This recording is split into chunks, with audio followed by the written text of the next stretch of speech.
So we'll begin. This is a different format from before.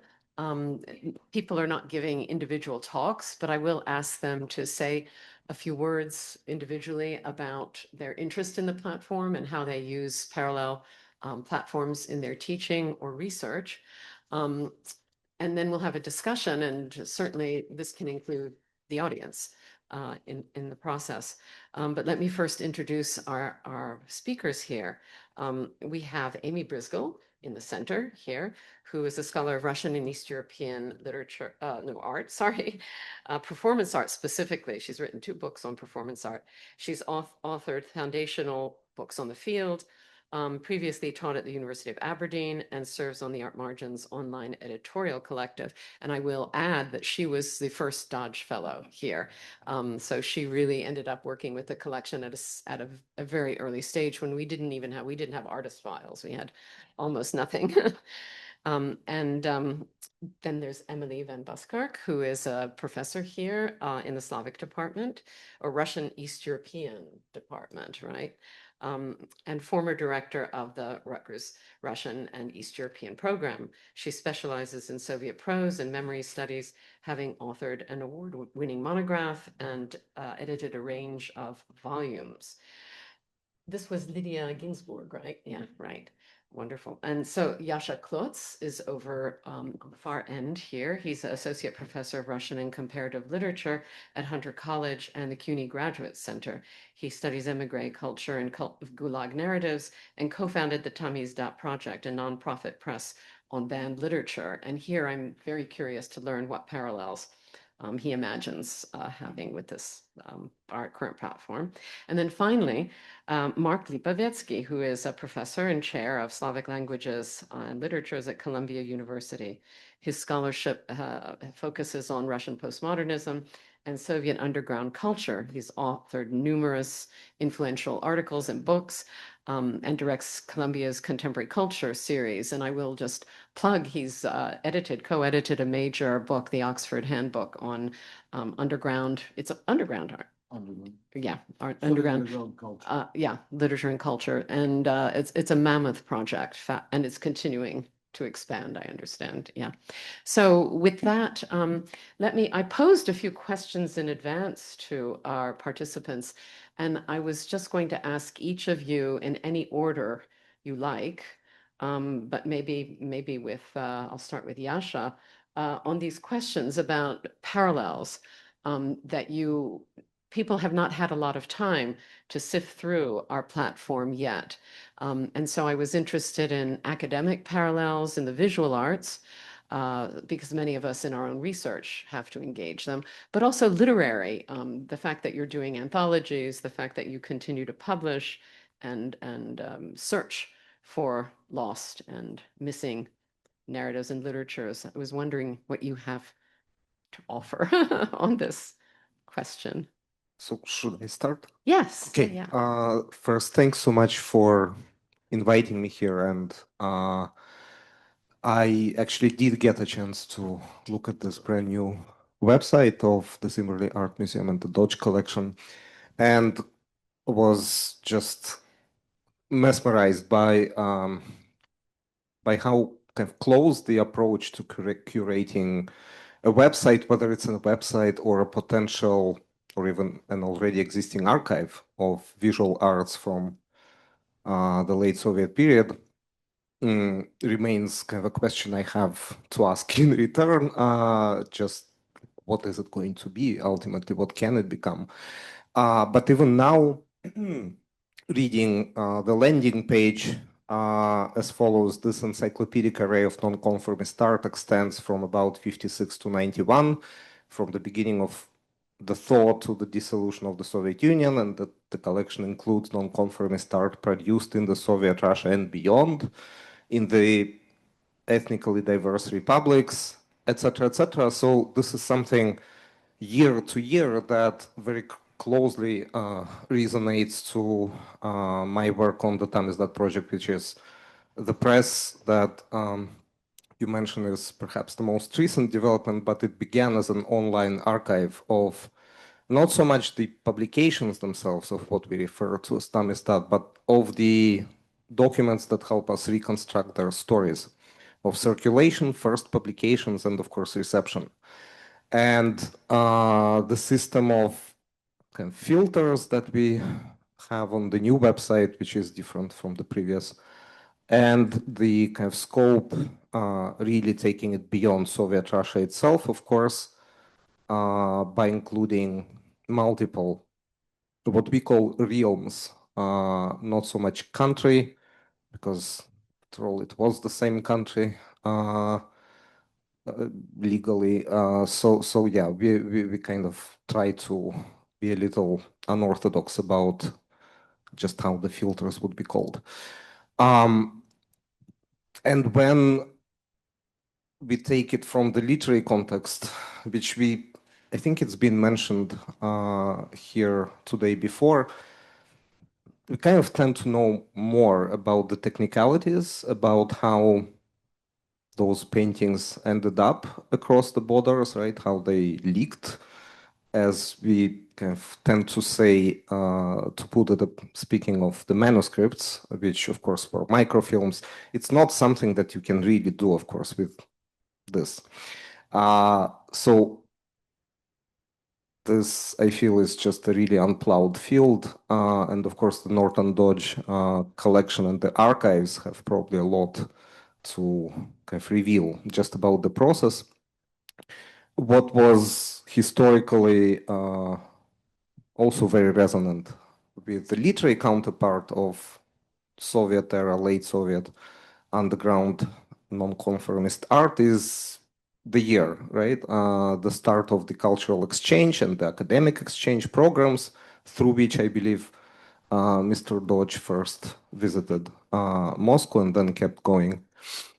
Same with, of course, couriers or smugglers of literary manuscripts, mostly from 58 onwards, including the most celebrated publications on Pasternak's. But one of my questions, which of course I don't know the answer to, and this is something that can only be, I think, revealed through some comparative archival research, is how interconnected these circles were between the artists and the writers, but mostly between the foreigners who facilitated this border crossing.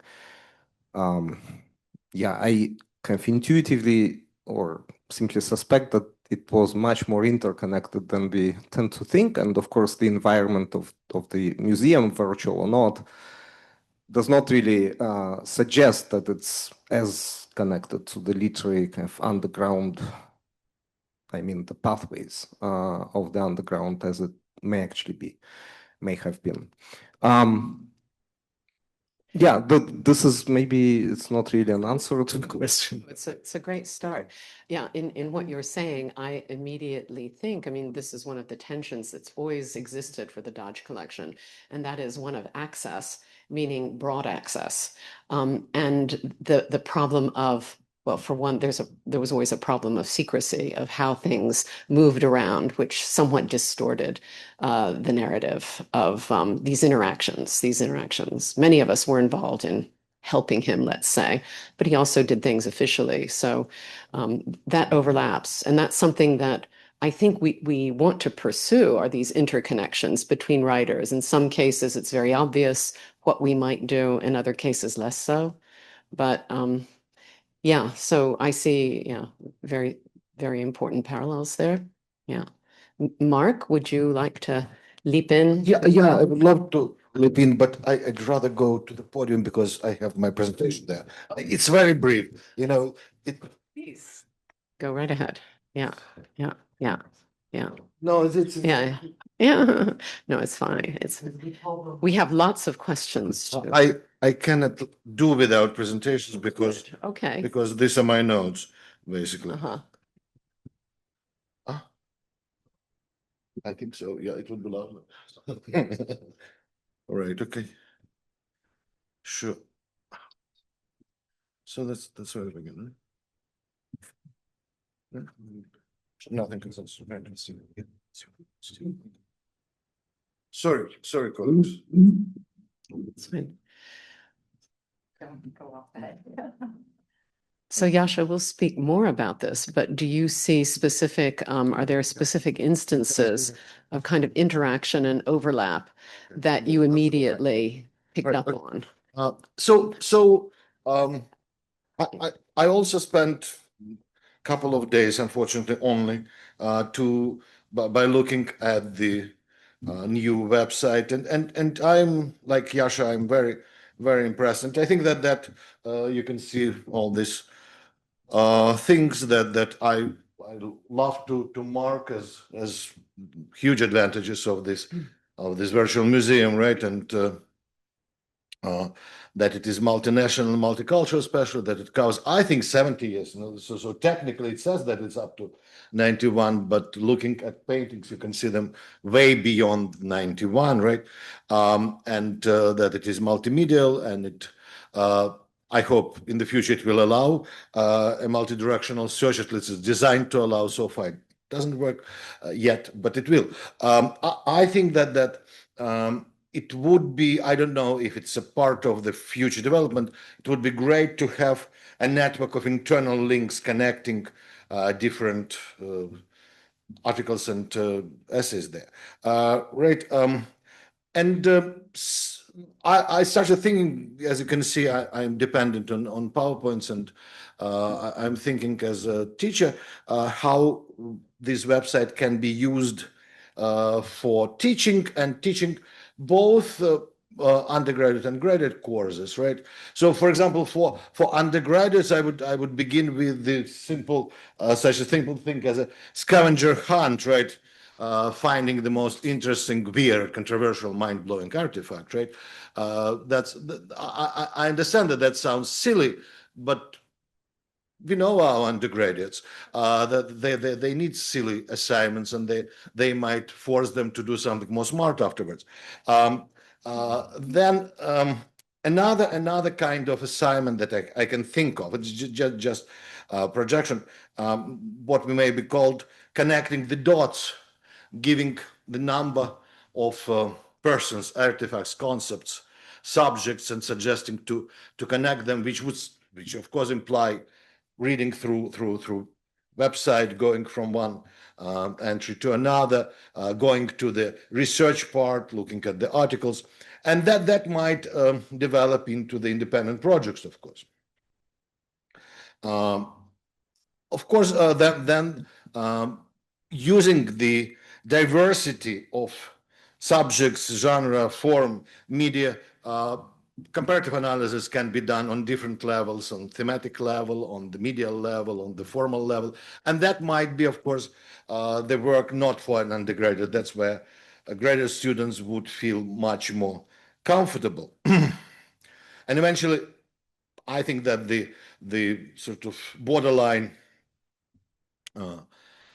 pedagogical and research form would be building the network within the website network that not us teachers suggesting to connect dots, but the student would be asked to build a network and a map, so to speak, of different, say, paintings, artists, how they are interconnected in time, in space, and in topological comparison.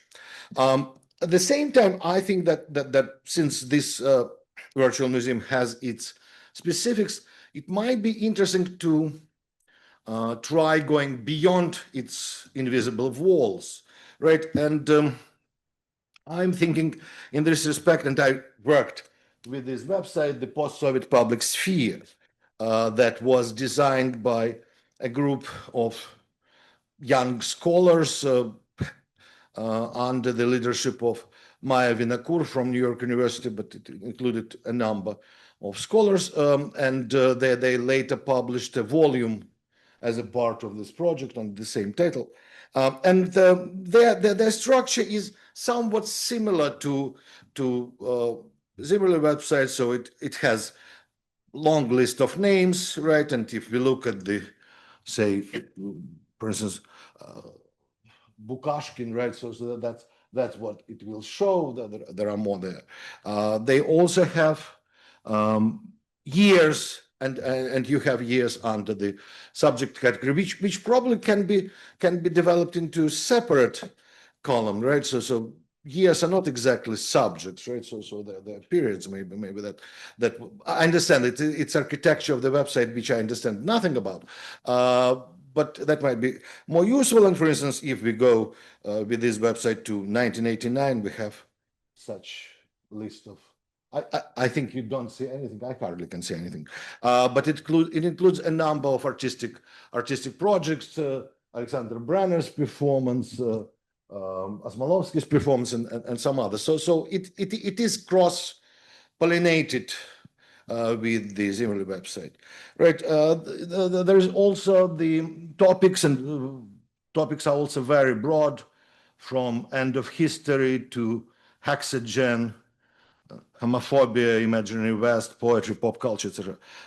And if I would see so that was Stjob as a topic, and this is a cutoff. Actually, this list longer, etc. They also have media, and for instance, I highlighted visual art, and this is a part of the visual art, obviously incomplete, and unfortunately, I would say, in comparison with the Zimmerli website, this website is Russocentric, and it has very few articles beyond the limits of Russia. And probably it will be growing in this direction. Right. So, okay. So what about cross-site projects? What kind of projects can be imagined again between the Zimmerli website and say this website or Tamizdat website? So we can think of various of them, and students may find fun and may find it very useful to work with this project, with this kind of crosswork. For instance, I took the article about Timur Novikov, which I find brilliant, by the way, and entered Timur Novikov into the post-Soviet search engine, and that's what I got there. So the article about the you can see anything. It's the article about Novikov's New Russian Classicism, written by Fabrice Fengi. Then there was an article about Solovyov's film Asa, which is of course associated with Novikov's restaurant and his club around this restaurant. Then there was an article about Novikov and Africa coming out, which brings in the entire subject of homophobia and gay culture in perestroika period. Then of course soy and everything that soy can associated with soy in public culture of that period. So okay, we can continue. We can go on, right? And the Kuryokin's Dugin post-ironic political campaign, fascist fashion between counter culture and mainstream. Lenin was a mushroom. So as you can see, it is an expanding sort of network, right? But Novikov is indeed associated with all these articles and appears in all these articles, and maybe it's not so revealing for the art history study, but it may be too, I guess. But it is definitely revealing for the understanding of the culture, and it shows how one artist or one artistic group are becoming a cultural phenomena and affecting sort of a broader rhizomatic network of events. And I think that if undergraduate students specializing or not specializing in our disciplines would go through this search and reading, they will learn something. Right. I can imagine other kind of things, for instance, representation of Stalinism in Soviet underground art and perestroika period culture. You can use any other subject here. I just took Stalinism, but it can be anything, that representation of women, representation of queer, representation of different nationalities, right? Representation of coloniality, and so that's what I see on the Zimmerli side. That's what I saw on the post-Soviet media culture. Or you can compare by genres again, sort of again, it's the arbitrary choice. I just showing what can be done and what can be used, right? And certainly, again, this Zimmerli focuses on the purely artistic performances, but performances, as we know, and we have experts in performances here, they are balancing between art per se and public culture, and therefore, especially in perestroika period, it becomes very, very blurry, this borderline. And so what I'm trying to say is that virtual museums, unlike non-virtual museums, can easily be diffused and can easily be connected, and sort of this, basically we may ask our students to curate their virtual exhibitions, right, to create whatever we find or they find more or less interesting and useful for them. And in this respect, what you guys have created is invaluable, and I'm pretty sure that we will be using it for years to come. Thank you very much for doing that. Great, thank you so much. Yes, you've raised all at once several issues that I wanted us to probe in greater depth. And I have to say, in my own looking at parallel platforms, I went straight to Garage, which tends to treat each collection under their umbrella separately as these individual collections that belong to the donor. They're still what's of primary concern to them is recognizing the lineage and source. So this notion of networking and what can be produced both for teaching and I think actually also for research, for curating, curatorial research would be quite exciting and necessary. Well, we'll pursue that further. And also, I think, you know, even though this is art history and a curatorial endeavor, I think that in teaching, but also in curating, we always look much more broadly. I mean, we absolutely have to these communities and to the literatures that support it or the lack of literature that supports. And so the object itself becomes a different kind of, obtains a different kind of importance vis-a-vis those narratives, but we can't lose sight of them. So yeah, perhaps, yes, Emily or Amy, do you? Yeah. Sure. Yeah, go ahead. Okay. Sure. Yeah. Thank you. Thank you so much for inviting me here. I have so many thoughts because this is, I think, the first time I've been back since I had my defense. So I have a lot of different perspectives about the website. I have perspectives from as a teacher, as a professor, university professor, as someone who's mentored and supervised PhD students, but also as someone who was a student of the Dodge collection. And as you said, I was here way back in 2002, and I spent weeks in that room right there, the registrar's office, looking through the slide collection. That's how I got to know. Yes, and that's how I got to know the collection. So I would pick up every slide and look at it through a light board. I know I sound like the oldest person in the world saying this, but it made me think of what you were talking about, a scavenger hunt, because that's exactly how I found the artist that I ended up writing part of my dissertation on, Mirabaldis Polis, this Latvian artist. So I have kind of mixed views about doing that through a website, through a screen, because I know our students are on screens all the time. And I wonder if there's something that is lost in that, you know, there's something very tangible about picking out all of it and spending time with them. You know, you can't just flip through the slides. But I mean, of course, you know, with technology, something is always lost, but something is always gained. And thinking in the broader sense, of course, you know, being able to do that, being able to look through this website before I applied for my PhD to get to know the collection would have been fantastic. So, you know, there's of course that aspect and that global aspect of accessibility. But I was thinking about what you were talking about with linking with other sites, because the first thing I thought of was East Art Map, which isn't just, you know, former Soviet Union, it's also Central Europe, Eastern Europe. And I think that is really where, you know, because someone was asking about how people in Ukraine think about the Dodge collection. And I also noticed in my time obviously in Central Europe, it's different because this is not part of the collection, but in Latvia and the Baltics and the post-Soviet countries, not really on the radar. Like, no, I didn't show up and they're like, oh, you're from America, you're from Rutgers, you, the Dodge collection. No, I mean, I don't really think it's on people's radar. I mean, I know it depends. I know we have colleagues here from Estonia who it's very much on the radar.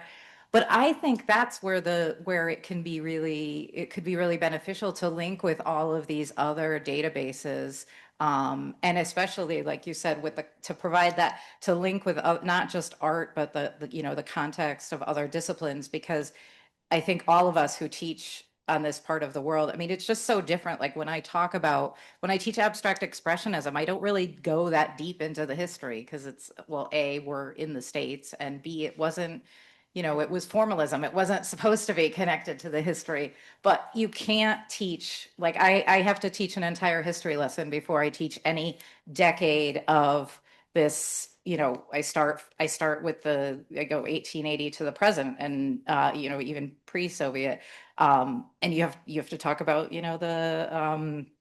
do you call it, freeing the serfs and the peasants and all of this historical context that our students just don't have. So I think that aspect of having that connection, and I always assign my students to curate an exhibition. This is in my contemporary art class, and that is where I see absolutely the most creativity. So the idea that they would take this database and other databases and curate an exhibition, because they would naturally bring in, I think, at least from my students, I see that they are thinking more multidimensionally. So they're always, everything I teach, they're like, that reminds me of this video game. So they're always making those connections. So I could see them easily putting together an exhibition about, art, but also the, literature, samizdat, music, stuff like that going on at the time. So I think there's a lot of potential for that. I also have one last thing I wanted to say is that I have a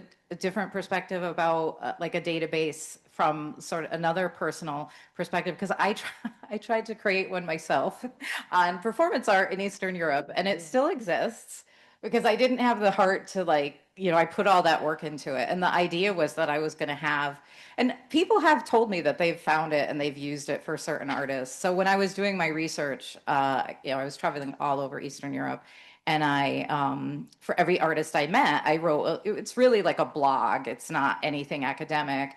And then I used that to write my book. But, and it reminded me of what Elisa was saying of how when you see a collection and you're like, wait a second, why is that artist included and that one not? And as we all know from working in the region, it comes down to who you meet, who you know. Like I met this person and they were like, oh, you should talk to this artist. So of course there's tons that I've missed, and I think it's important. And that's why I think the linking of other databases is really important, because every collection is set up from as everyone has been saying, it's set up from a perspective, from a certain historical moment with certain biases.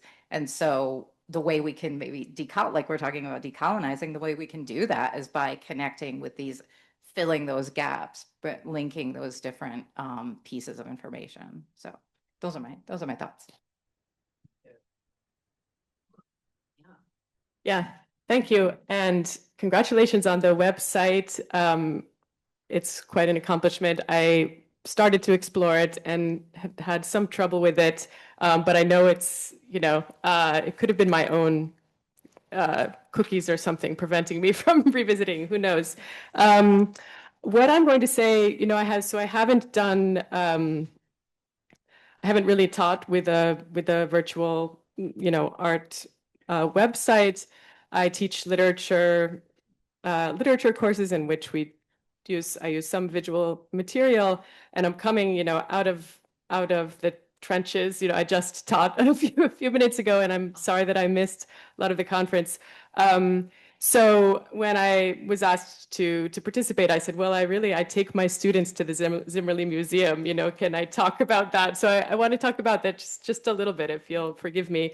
I also have worked a lot in archives. I'm working on Lydia Ginsburg, so I know the difficulty of of the scavenger hunt of working on archives, and also have hesitations about the ease and smoothness of doing it on a screen. But of course, it offers so much convenience, accessibility, worldwide accessibility, the ability to do it in your classroom or to have students do it at home. So anyway, just a little bit about what I teach. I teach a survey on 20th century Russian literature. I teach a course on war in Russian literature and film, course on gender and sexuality. So I teach these thematic courses as well as survey courses, primarily to undergraduates, courses that might have majors and minors in Russian and Slavic languages and literatures, and also just the general population who's taking a core requirements course. And I try to accomplish a lot in these surveys, teaching the history, teaching the literature, teaching how to write, teaching to do all these things. And for example, in the 20th century survey, we are covering, from Bialy to Petrushevskaya and beyond. And it's always a problem what to do with socialist realism. I cannot spend weeks reading a long socialist realist novel. And so my solution has been two things. One is to do a film like Chapayev, and the other is to come to the Zimmerli and have Yulia Tulovskaya or Alena Martinyuk give us a tour and to go up the ramp, right? The physical experience of visiting the Zimmerli really adds a lot to my undergraduate teaching here at Rutgers, because first students get an idea of the centrality of the Zimmerli on their own campus, an idea that this is not some weird tiny major I do only. This is an important region in the world. And then also we get to do the socialist realism lesson, which comes through so clearly in the the propaganda posters and the Brodsky painting of Lenin. And we spend a lot of time just on the ramp, absorbing what it is, what the conventions were. And then we go in and see whatever is on exhibit. And so many things kind of sink in and also open up, which have to do not only with the incredible variety of styles that can come out of, that can be expressed in opposition to a strict convention, right? The freedom that artists felt, the kind of hope that you get from seeing all of these expressions of individual fantasy and difference. But also even things like the doors on the Adam and Eve of the, what is his name? Jan Kilievsky, right? For students who've never been to Russia or post-Soviet space, they don't know what one of those doors looks like with all of the different communal apartment buzzers, for example, right? So, you're teaching Bulgakov's Master and Margarita, and then you go and see that, and there are just so many layers, so many lessons that come, and from seeing the birth of the hero, Bruskin, right? One can talk about the Orthodox Church iconostasis, one can talk about heroism, one can talk about connected to Pelevin, Aman Ra. We always find ways of enriching our study of Russian literature with a walk through the physical museum. So, and I can give a lot of other examples of that. What this website can do, what I can imagine in a very practical sense, is to extend the museum experience, to deepen it from the single day where students get museum feet and get tired easily and kind of might start to zone out by the end of the 80 minutes, to the next day in class, spending time giving students these different exercises like what Mark was suggesting, or go back and read about a particular artwork. Currently, I'm teaching this course on Russia's wars, reading Ukrainian poetry of Halina Kruk and Lyuba Yakimchuk, the Apricots of Donbass. And just as another example, I didn't do this because it's just too much in 1 week, but to think about Yakimchuk's poem called Decomposition, thinking about the, decomposition associated with the destruction of war, but one could trace that to, Aliena, your beautiful article on the Ukrainian, what is it called? This kind of the Perestroika era, right? Classicism and the ruins, right? Excess, right? We could talk about in a more hopeful way about ruins. So I have a lot of other things on my mind, but maybe I'll wait till your other questions. I spent a little time exploring Princeton University's museum website, and I have some ideas about that. But Yeah, thanks. Yeah, well, we can, anybody can jump in where they like. But I was thinking I might add, since you spoke about the exposure students have to the actual objects, I was thinking how I might use that in conjunction with the website. And because, of course, they're online all the time. And there is a way in which, I don't know if anybody notices this anymore, but I remember being horrified when we moved from slides to digital images. And I kept telling the students, it flattens the image. And they couldn't quite understand what that meant. But I'm thinking now this might be a way of helping them distinguish the materiality of objects, paradoxically, that they can actually use the website. It will do all this historical work for you, all this associative work, but it also point up absences, what's lost in the process. I'm hoping. So that would be one way for me to think about getting around the AI problem is say, okay, I want you to look at this object. I want you to think about what you can do with this website and what's there, what's not there. And the other loss for me is actually this culture of censorship and repression. So what precisely you do with the Tamizdat, I'm not sure how that would work in the case of our website to always prompt viewers that this was censored work to some degree. Some of it was not, of course, but a lot of it was. So that principal articulation of whatever we want to call it, nonconformism, I'm not sure where I am on the terminology right now. I actually create verbs for students. I say non-conforming to have students think about what it means to go against certain expectations and rules of the game. So treating it as a verb, but I wonder how the website captures that. I haven't read deeply. Maybe the texts themselves do that. Maybe there's a setup, an intro setup, so that we're always aware that we're dealing with something that is in the political sphere, or the social sphere, and the stakes. Because once something's on a website, again, it's a kind of flattening of history, even if you are creating networks. So my 2 cents. So I'm wondering what you all think or what you like to do.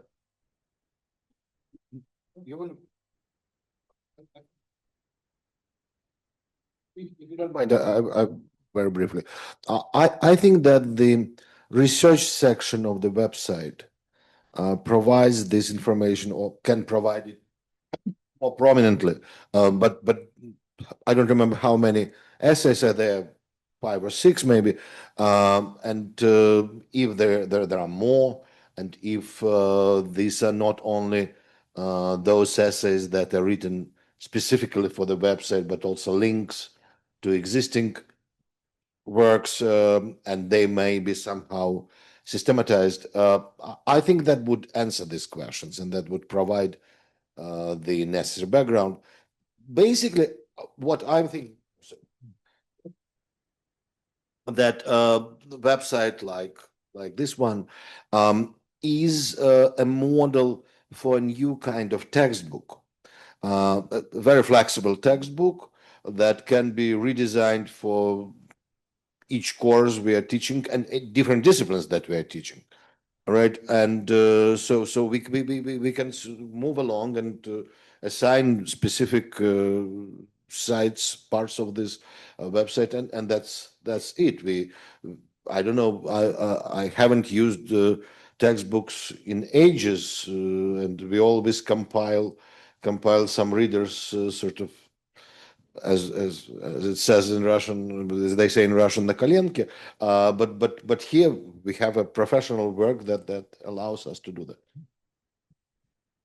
If I may just add, it really depends, of course, on what we discuss, whether it's a textbook, something that's just as organic as a written narrative, which your website certainly has. And as Mark said, I really wanted to applaud that extensive research that went into full-scale articles. And that seems to have been done, right? While perhaps answering your question just about what it means to conform, not conform, or semi-conform, and so on and so on.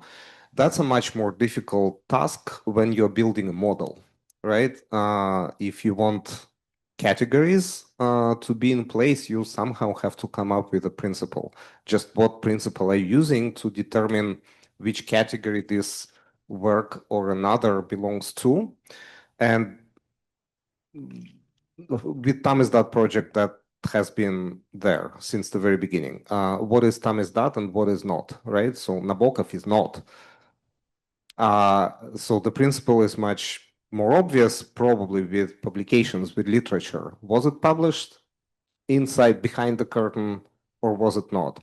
If it was, then was there a period when it couldn't have been, right? Like even Dostoevsky. And then you add, that's a bit more complicated, but it's still not so difficult to do, a time range. So yes, no, as a filter, right? So that is what, of course, thinking about the Dodge collection through this prism of official, non-official, publicly exhibited, officially exhibited, or only exhibited unofficially, like in Leonozova, but not in any more official or completely official venues. That seems to be probably not impossible to determine given how much research has been done already. And this is what you can certainly read in the articles. And that data can, I think, be modeled into kind of a code that would distinguish, categorize somehow this or that artist or their specific works. But of course, there will be kind of areas of overlap, right? As with the presentation of Ukrainian artists, it's one and the same author whose one work was publicly, not just publicly, but like serves as a landmark in the city and was commissioned, and others weren't, to say the least. Yeah, but when it comes to it, I would also be very happy to share how our system of filters works, but it's probably Yeah, a different topic. That would be really nice. Yeah, Of course, Norton had his own criteria, which he never really fully observed, Which was? So his criteria was really the parameters of the collection, that he insisted that he did not collect anything after 1986 because he viewed Gorbachev's ascendancy as this breaking point, seconded only, I guess, by the Sotheby's sale in 87. And then the fact that artists under Gorbachev were able to actually exhibit abroad. It's not so much that they were able to exhibit within the Soviet Union, although publications like Dekorativное искусство more was available in published form. But he claimed that, and yet in the end, he did not adhere to his own rules there. And it was especially important for the republics. So when I, for example, was in Kazakhstan buying work for the collection, it was very clear to me, as it was when I was in Georgia, but not buying, that there were controversies that were still fresh, and that still produced kind of a culture of censorship, an atmosphere of censorship. And he was perfectly fine with that idea that you could stretch those boundaries based on the individual circumstances in the region. So I don't know. I mean, we have other people here who might want to comment on that as well. But so there would have to be multiple parameters for deciding, how to address this. Because, for example, artists that we think of as very nonconformist, like Rukhin and Masterkova and Rabin, they were exhibiting in the West. Somehow, I mean, the works were smuggled out for exhibitions, but Rukhin had a show at Betty Parsons in, what year was it? Very early, 70, 72, something very early. So they were participating, strangely, just not in Russia itself. Yeah. But this filter reflects the jurisdiction in which this arc has a life or doesn't, right? Publicly. So it's not just a formal yes, no, it really takes into account all, somehow it's only on the surface that you can check it off or on, right? But behind it, of course, is this enormous kind of sphere of institutional kind of aspects and even legal go into it. But I think it's even more nuanced than that. I think one work of art could be, could be perceived as whatever, nonconformist or whatever. I think of the work by Mirvaldas Poulos that is in the collection, The Fingers, which seems completely innocuous. It's just a close-up of his fingers. And he told me that it was, or I read in our article, that when he was exhibiting, well, first of all, he was exhibiting it at a student club, which already puts another bracket around tolerated, not tolerate, nonconformist. But the censor came to the exhibition, as they do before it opens, and they said, okay, it's all fine except for that one. And he was like, why? It's just fingers. He's like, well, you always have to exclude something. So it's not even about that it was, controversial. It was like they just selected one. So where do you put something like that? Is that prohibited, or is it just at that moment it was prohibited? So I think it's multi-layered. Yeah. Yeah. So, let's see. So one of the larger questions I guess I have is kind of an ethical one, actually. We are using and difficulties discriminating between original research. When you train students to pursue their research, we're very much concerned with what might be defined as a primary document of some kind. And maybe again with literature, it's different. But in this case, we have so much synthesized. The texts themselves are, as you say, so rich. I think I hope that it would be a prompt to get students to pursue that. Where does this come from? I don't know to what extent things are footnoted, but you would obviously be crediting the writers of these texts.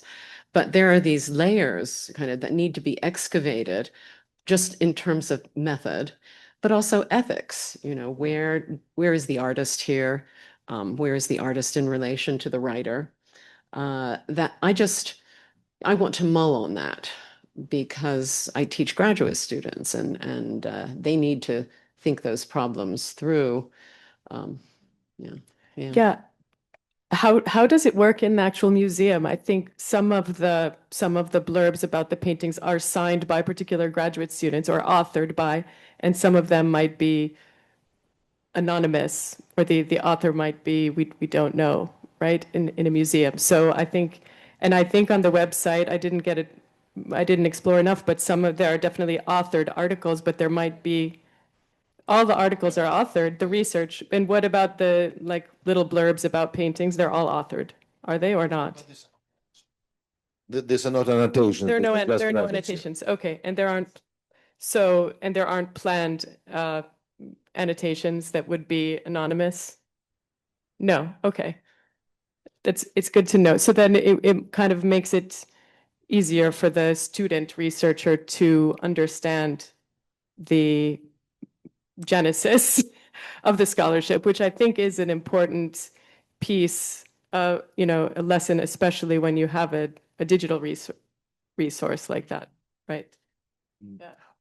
I don't know if our format allows fantasizing, but I would love to fantasize the connection between the website as it is designed now and certain selected, of course, materials from the digitized archive of the Dodge collection. So that would probably allow to go beyond what has been written by the author of the article on the website, look into the original document, manuscript, letters, and try to make out of that their own conclusions. So linkages, not just across platforms, but within the Zimmerli itself, so Yes. that we get To archive, so sort to of. our, yeah. Of course, that's whole other Mhm. task, and I understand that digitizing of archive is on the way, right? But and of course, it's impossible to connect all the archive to that. But there can be some crucial materials, and by this way, it won't be. It really will be very helpful. At least for me, as not an art historian, but very curious about art history, and if it would allow me sort of to look at the original. And of course, I'm very envious of Emily, who can take their students to the museum, and I did it once, and I hope to do it again. But that's much more difficult even when you live in New York. So just to know, but still, it's Well, getting students here, it's a whole day and they have conflicts in scheduling. Yeah, of course. Yeah. Yeah, but the greatest thing, oh, sorry. Sure. I was just going to say, I take my students to museums every week in Boston, and they love it. They love. Did you take from Boston to? No, I'm in Boston, In Boston. and we go. I mean, it's. I know it's You a still little bit. have to take the day off, right? They have to take. No, it's the class is an hour and a half, and They can do it. yeah, you can do it. But Taking from New York to Singapore. Yeah. oh, to Zimmerli, yeah. That- Oh, I thought you meant No, I museums in didn't general. know that. Yeah. No. I meant to Zim. Yeah, right. But that is one thing I did want to mention about I was so glad to hear what you were talking about, because I think there's a lot that students lose in this digital age. And, it's when I show them things on the screen and then we get to the museum and they see it's like either tiny or gigantic, like they don't have any sense of scale. Like you said, flatness is another issue. So that is something I always worry about when there's talk about digitalization, because, the first instinct of a student is to go to a website. So I've had students miss a museum visit and say, oh, can I just look at the website and write about the show? And so that's a concern I have. But anyway, sorry, I interrupted you. Okay. I just want to add that since we are talking largely about like the pedagogy of online museums, not to call them virtual, and engaging students, including graduate students, but not only graduate students, undergraduates as well, into, if not curating, then contributing, let's say, to the creation of this otherwise very massive just scope of work, given the scale of the Dodge collection. The way we've done it since, again, the very beginning, even on the old website, is any page that is any material, whether it's the transcription of a book review or a translation of the book review or a blurb or a biography or even just an edited image of a book cover. For instance, anything that's contributed can be attributed to the contributor. And on the admin, the websites are different on the inside, right? But I certainly know that it's not too much to build a contributor field where You can add. even the student themselves, right? They can add themselves if they have access, as long as, of course, there must be some editor in charge, certainly, especially when it comes to more creative texts that are uploaded and published. Yeah. And the students, or again, any contributors, therefore, can have their own profile where all the contributed sources are pulled up, and that helps them to put their own CVs at least. And makes them self-conscious of their own and process. Simply motivates, inspires, engages, and it's one thing when a student has written something and coming to the museum to see the actual painting, compared to when there is no such kind of hands-on element. Yeah, Yelizaveta, we've got questions here. Yelizaveta Yushkova, who actually designed the website, who put everything up, who's congratulations. Thank you.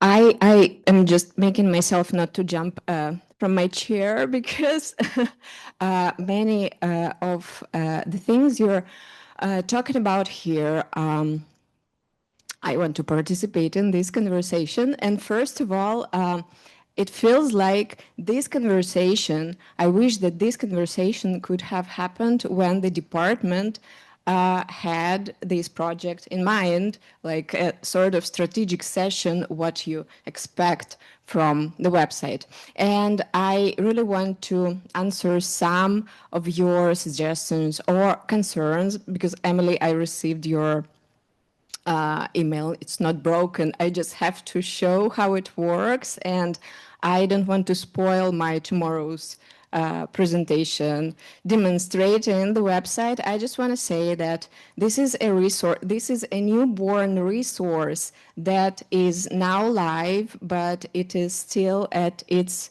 very early stage. If you notice, there are just out of the 1,000 artists that the collection has, we have now over 100 entries, and we keep plowing through.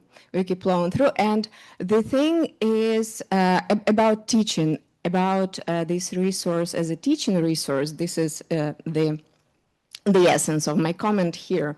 It already works as a teaching resource because, like, in my view, the best teaching is practice. I went through that myself, and our wonderful graduate student assistants have been actively participating in making this resource live. First of all, Emily, when you talked about going through slides in the register section, in the register department, Sofia Kaftaradze, our graduate student, was very smart, and when we had our photography sessions, she asked me whether she can join and see the actual art, and the register department, thanks to them, they allowed that. So she was able to participate in photography sessions and go into the storage with me and art handling team to see that art live. And I was thinking, well, she might help with identifying what's written in Georgian or Armenian, because oftentimes we had to update titles. Then we have a huge, Mark, you were talking about adding links to digitized archival materials, and this is in the works. Vasily has this in the plans. At some point, archival materials, some of them, will be digitized, and we plan to link that to the website. But what has been going on was a huge work done by graduate student assistants, again, and interns, undergraduate interns. They have been working in the paper archives, plowing through all those materials and systematizing all the records about exhibitions, for example. So what you see in the exhibition section of the website is actually something that I have to thank our Dutch Lawrence fellow, James Bleeker, who's been working for the past semester uploading materials that are ready to be uploaded. And this is a great resource when you're at the back end of the website. You have to think about, like, you have to have basic editorial skills. You have to know how to work with images. You learn how to work with our database to put all those labels correctly and whatnot. So this is an example of that. And plus, two of our graduate assistants, Sopio Gagoshidze and George Papashvili, they served as research managers, we call it research managers for Georgian part of the project, and they have been coordinating with Georgian authors and helping to bring these texts to the final stage. So this is, at least in the graduate part of the teaching tool. This is how it has been working so far, and I hope going on we'll keep working with graduate student assistants, and eventually maybe we think about what else we can think about in terms of how this tool can be helpful. It may be that in our curatorial practice seminars that we teach annually, we add this component and we actually get them to do something. Whoops, can you hear me? Yeah, is it time to stop? Okay. Oh, wow. Did we go over? Yeah, please. Yeah, Julia.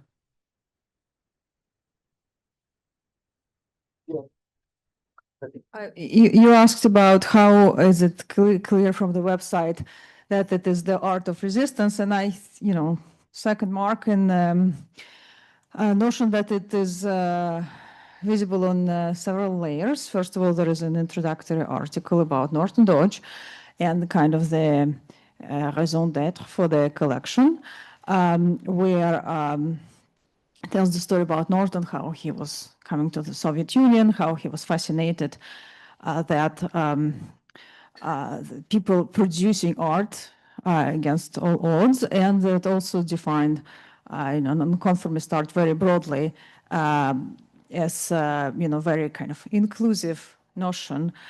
That is the art that is resisting on any level to the mandate of the socialist realism. Also, there is another level on individual artists who, and the articles reflect their level of involvement, the level of resistance, and their level of involvement with maybe some official structures, etc., etc. I think that it's quite candid text in this aspect. But another thing is that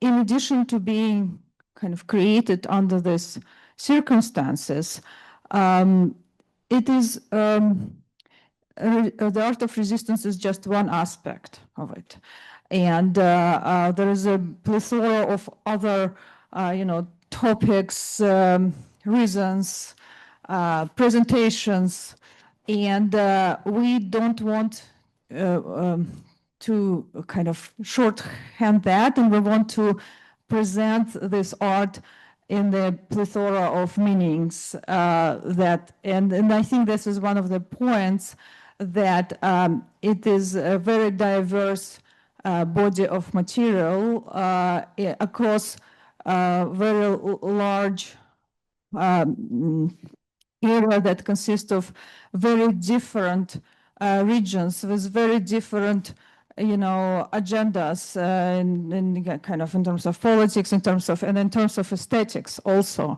And I think this is very important points that I hope that when we put more interest on the website will be clear from it. Right now, we have 150 authors. We are aiming to putting at least one article by each of them for the launch. But we have over 700 already written, and about the same, and about the same amount to be written in the future. So yes, it's a big enterprise, and I really hope that it will show the entire breadth, right? That's the word of this movement, and this is the point that it was restricted, but it was so rich and so diverse, and I hope that it will eventually the website will tell the story. Well, I think that I've been urged to conclude this section. Any further reflections on this? Yeah. I just wanted to add one Yeah. thing in thinking about Yeah. decolonization, because Uh-huh. obviously all the articles that are being put on the website are in English. Yeah. And I think it would be so wonderful to have text in language. other languages because it really would reflect I know the complications. Trust me, this is not a criticism. It's a thought of futuristic planning. But also I think the archival material will help with that because that would be an original language. Right, yeah, the scans.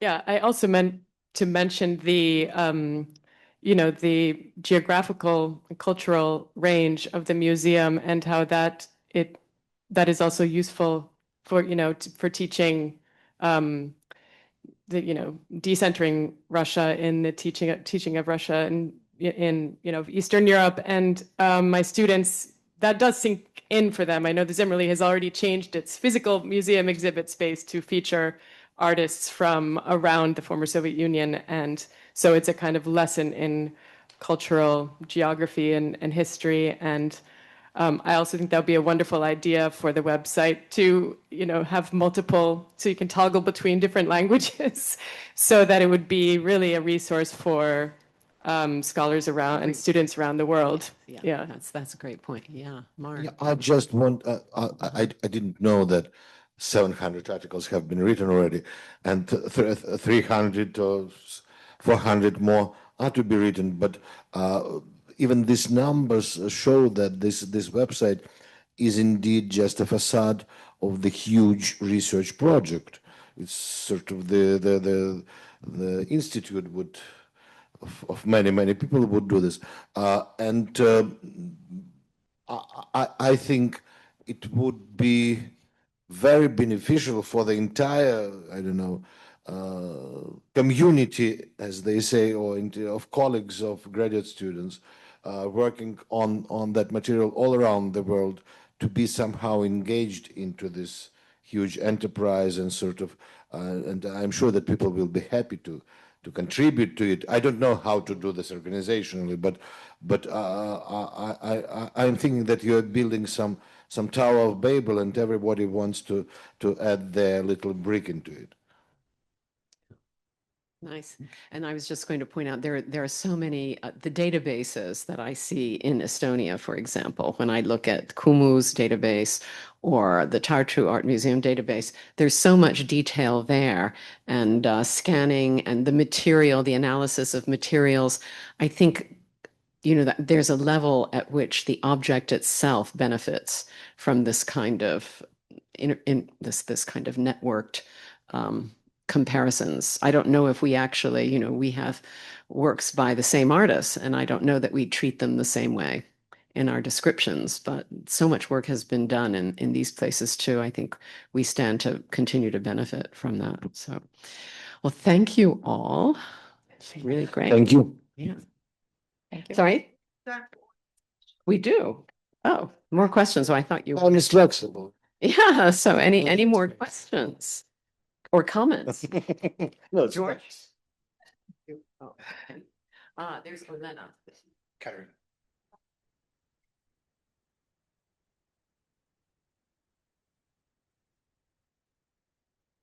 Hello. I'm sorry, I'm coming down with a cold, but I just wanted to make a comment about this decolonizing aspect and the technological coding and decoding. We already, when we planned the site, we wanted to be able to include the titles of artworks in a regional language. Because, for instance, if you deal with English translations, there are so many variations of translations that you're just gonna lose what was the original artwork. And so that's the only way to know, yes, we are talking about this particular artwork, if it's included in the original language. It is so difficult because when these articles were written, edited, translated, you just lose it. But then you go back to the original and you insert the original title of the artwork and you feel like, wow, that's an accomplishment. It's a lot of work, but yes, it's very important. And we included like the possibility to enter information in all these languages that the collection includes of the countries from. So that's just a comment, but I wanted to mention, yes. Another comment about the possibility for participation for or graduate students and such. So the way we were able to accomplish that much and solicit so many texts was that we worked with scholars in the country, the respective countries, who solicited texts from people there, and we tried to make the project maximum open at the maximum to participants, and a lot of graduate students actually participated in writing entries along with very established scholars. So so we tried to make, it's like a really kind of collective effort, which would enhance the sense of, ownership. Community, network, and ownership. Anybody else with some questions or observations? I'm actually curious to hear from our research managers in terms of how they see that as a teaching resource for their countries. I mean, we discussed how it can be used in the United States, but what about you guys?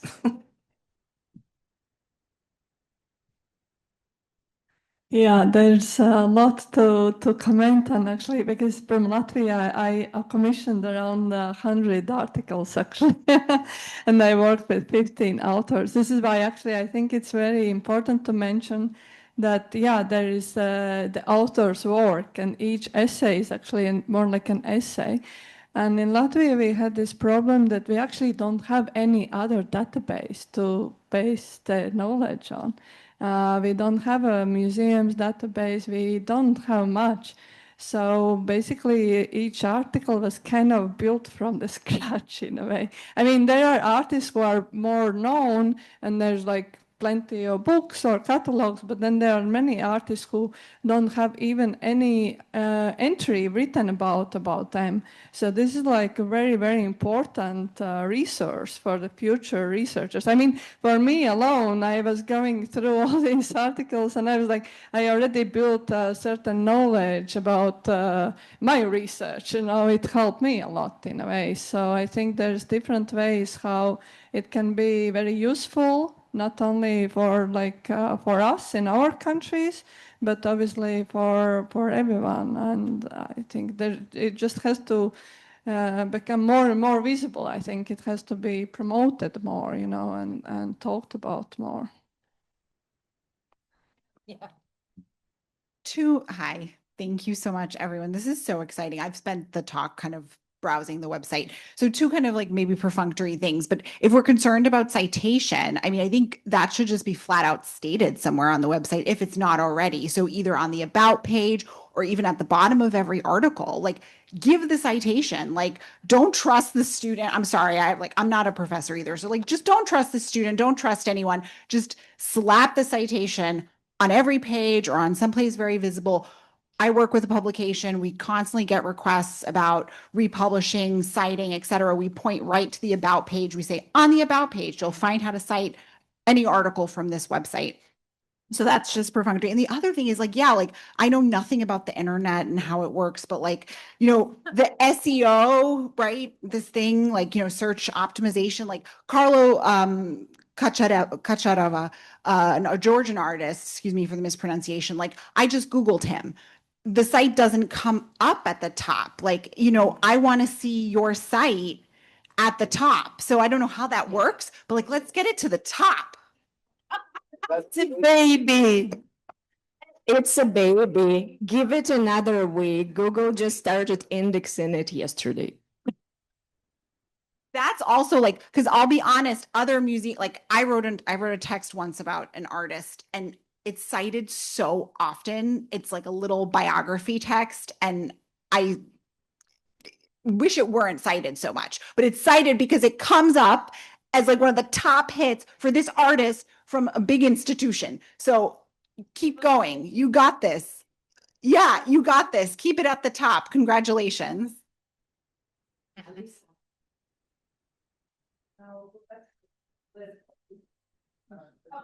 Fantastic. Yeah, I also wanted to mention that the same thing about the lack of archives in any languages about Ukrainian art, and I'm reasonably sure that this is going to be the biggest effort in the history of contemporary Ukraine in doing something like that. It is very sad to admit it, but our research institutions are not very strong, and especially they didn't become stronger after the beginning of the war. So there's not much hope that something of this scope might be done in the nearest future. So I'm reasonably sure that most of Ukrainian scholars are going to use this information for better or worse. So that's a given. Regarding how we can use it in, I don't know about teaching. I'm not teaching anything to anyone, but regarding like our own research, like I'm now writing about altered states of consciousness in Soviet and post-Soviet art, and I was writing about Moskva Petushki by Venedikt Yerofeev, of course. And suddenly in our own corpus of artworks, I found that works that I showed today about delirium tremens by Evgeny Pavlov, like the alcohol psychosis. And it's a huge series that illustrates, it's almost like it's meant to accompany Moskva Petushki, just to give you an idea what happens when you are in that kind of mindset. And it was for me personally a very, very, very big revelation and a very useful experience. And I'm sure that like if you're dealing with literature, Soviet literature, there's so much you can speak about. You can speak about like when you are dealing with Strugatsky brothers, you can show some conceptualist art and shows that because the mindset of this Nini, of this is very predominant both in like in literature and in art, and there might be so many parallels and interesting. Like it's I'm against illustrations, but it's just just inspirations. So I'm sure it can be very useful. Thank you. Any other comments?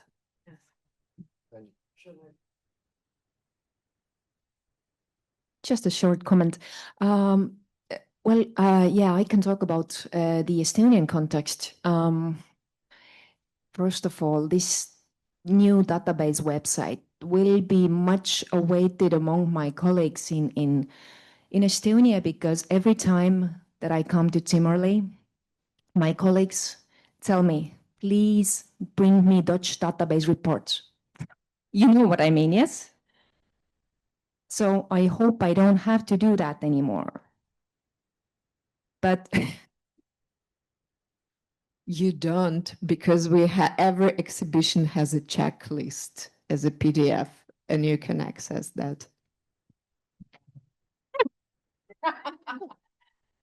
But anyway, yeah, so it's not only that it's going to be, a much needed resource for the students, but also for, scholars in my country.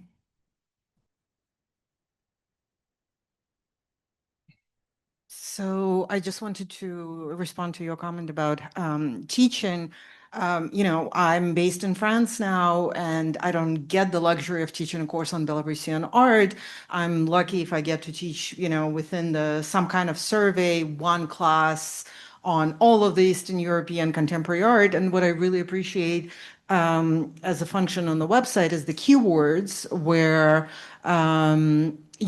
my knowledge is very limited. I might know Belarusian, maybe Polish, maybe Baltic, maybe Russian, maybe Ukrainian, but I'm kind of ignorant of East Asia, kind of Central Asian art.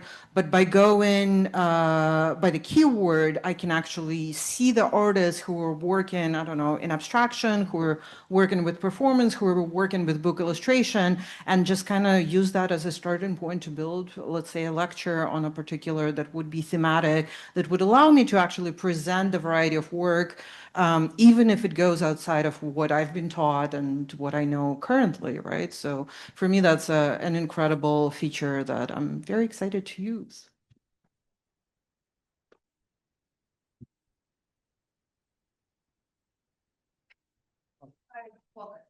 Just going to wait for the mic to come to me. Okay.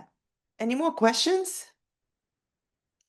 Sorry, no, that's okay. Yeah, I think it's exactly 4 o'clock. How perfect. But thank you so much, all of you, Emily, Amy, Mark, Yasha. It's fantastic. Thank you. Okay, great. I can't.